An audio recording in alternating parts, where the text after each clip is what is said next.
We're going to talk about what has happened in Ukraine on this day of the Russian invasion. We'll examine the actions and the strategies, both military and political. Now, if this is your first time watching, my name is Darren Gertis. I'm a professor who's built multiple leadership programs at Charleston Southern University. So we'll also view these events through the lens of leadership. And I also wrote a book about Zelensky called I Need Ammunition, Not a Ride, and you can find it on Amazon. Okay, it's day 109. Here's what's going on in Ukraine. The Russians have taken much of Severodonetsk, and they have blown up two bridges that lead the way out of the city. Now, this is going to limit escape efforts. There may still be one left, but and this is getting very bad looking for the Ukrainians. The Institute for the Study of War said that Russia should, in principle, be seeking to seize the bridges rather than to destroy them, since the Russian troops have struggled across the Seversky Donetsk River. I mean, it's really interesting how the geography has played out here. But if they blow the bridges and they can capture a small force, they can claim all of Luhansk, or almost all of Luhansk, and then declare victory. And then they can, but it's going to be much harder if they try to get across the river now if they have blown the bridges. The bridges connecting the Severodonetsk to Luhansk has really been pivotal. And the defenders have a really hard choice to make now, because they either defend the city, which depends on artillery, or they have to abandon it, and it's a kind of a moral loss. Zelensky addressed this question. He said, "quote Ukraine needs modern missile defense systems. The supply of such systems was possible this year, last year, even earlier. Did we get them? No. Do we need them? Yes. There have already been 2,606 affirmative answers to this question in the form of various Russian cruise missiles that have hit Ukrainian cities. 2,606. They're certainly they're missing some of them, but this is all that they've tallied so far. Now, that's terrible. They need the rocket systems. The rocket systems are on the way. They have munition, but they don't have the new rocket systems yet, which is a terrible place to be. It's like having bullets but not having a gun, so you can't fire it. And they have guns from the old Soviet system, but not the bullets to be able to fire those. Or I'm talking about in the way of artillery. They have the old artillery from the Russian days, the Soviet days, but they don't have the right. They're running out of old Soviet munitions. Okay, in the second speech of the day, I thought there were two. He talked about how the war isn't just a hot war. It's not just kinetic. Kinetic is shooting at each other, right? But it's also fought on political grounds, and that's where you get sanctions and things along those lines. Economic grounds, and the sanctions are geared to hurt the economy, and even symbolic battlefields. And Zelensky spoke to this. He was at Sean Penn's Core Foundation fundraiser, or spoke by video to that.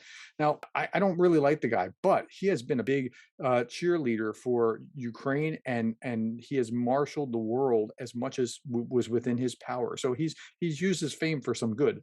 Zelensky said this, quote, and I didn't know this, quote, during World War II, when all the metal was needed at the front line, the Oscar statuette was made of plaster. Huh, who knew? I had no idea that was the case.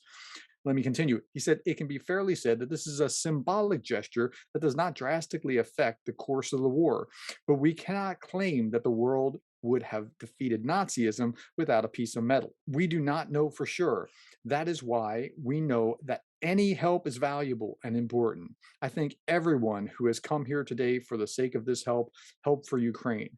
Mr. Sean Penn, who has been personally in Kyiv and Ukraine since the first day of the war, has seen firsthand this evil, which is called Russian full-scale aggression. You were ready to melt your Oscar in protest against the lack of support to Ukraine. I hope that this will not be necessary.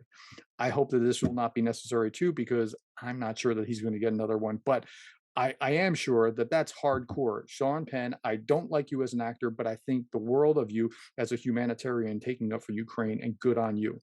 Okay. But Zelensky's broader point was this, they could do something. Even the people at the fundraiser could raise money. They could do symbolic things. They could spread the word. He concluded, quote, we can stop it together, support Ukraine because Ukraine supports the whole world. fight for Ukraine because Ukraine is fighting for the whole world, for democracy, for freedom, for life. Look, you're watching this right now because you're interested in Ukraine.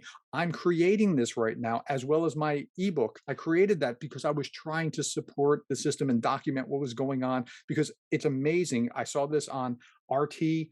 RT is Russian television. I saw this on RT about a week ago, where coverage of the war has fallen like 22 times of what it was, a month before. It's terrible. So people need to be aware and be paying attention.